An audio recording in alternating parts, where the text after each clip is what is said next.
In all, the wine country fires have left at least 40 people dead. But tonight, more of the missing have been found safe. That number now stands at 174. The fires have burned more than 217,000 acres since they broke out last Sunday night. And they've destroyed at least 5,700 structures. CAL FIRE officials said today many people who were forced to evacuate will soon be able to go back home, but they'll have to be patient. Over the next 24 hours, you will see a lot of repopulation plans coming out.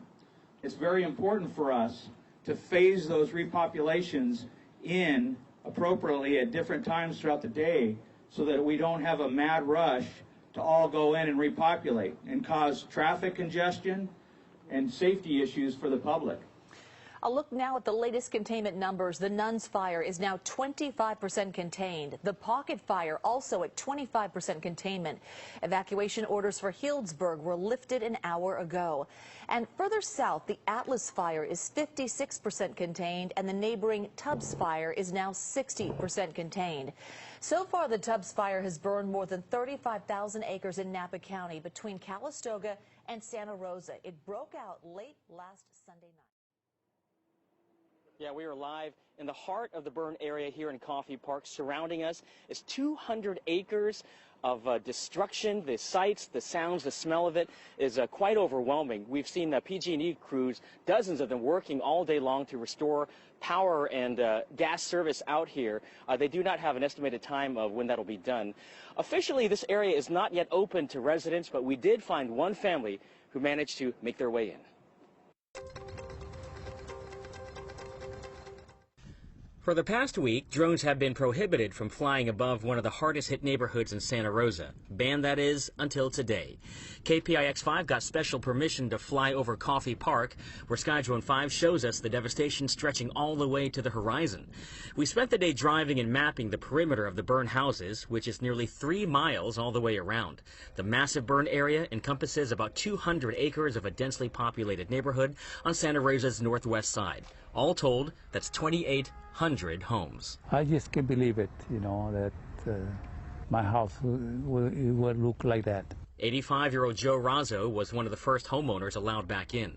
The fire had knocked out the power, so his children had to manually open the garage door and hold it up while they backed out the car and evacuated.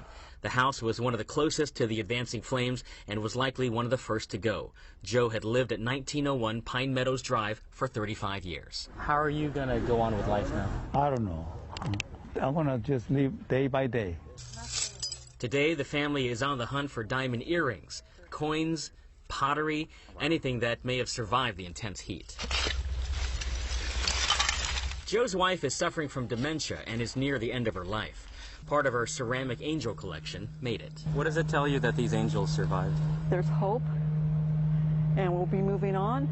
And when she does go, she'll be looking out after us. There are stories of everyday heroes everywhere. Chuck Frampton, seen here using a borrowed fire hose, stayed behind to save his and his neighbors' homes near Towhee Drive on the southern end of the burn area.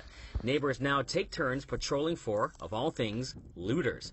He says they recently stopped a pair of men from making off with a gun safe. What's your message to anybody coming in here thinking about looting? Don't do it. Let people go through their stuff. Let people have their things, what they've got left. And everywhere you look here, you see signs of a family life in this neighborhood. You got a burned pumpkin here, a sign that they were getting ready for Halloween. To give you some sense of how intense these flames are, look at this. I'm not even sure what this is. It's a piece of glass, but completely melted at this point. Right now, the neighborhood not yet open up to the victims, so no timeline on when that will happen.